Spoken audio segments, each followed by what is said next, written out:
তো আজকে হচ্ছে আমি আসছি হচ্ছে আমার বাসার সামনে হচ্ছে এটা এখনো কমপ্লিট হয় নাই, তো এখানে সামনে হচ্ছে মোটামুটি আম, কিছু শাকসবজি লাগানো আছে, কিন্তু আমি একটা জিনিস বুঝলাম না।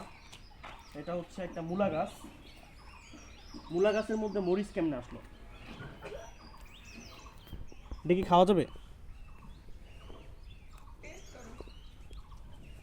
আচ্ছা, তো মূলা গাছে মরিচ হয়, এটা হচ্ছে ঝাল চারা মরিচ,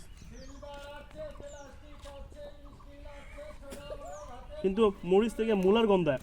ফু!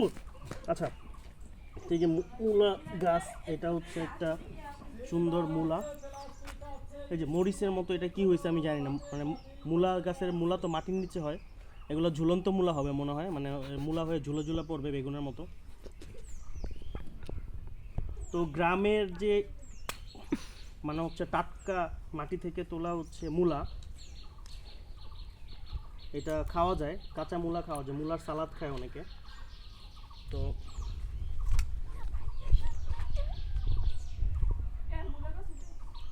মূলাটা গাজরের মতো লাগতেছে।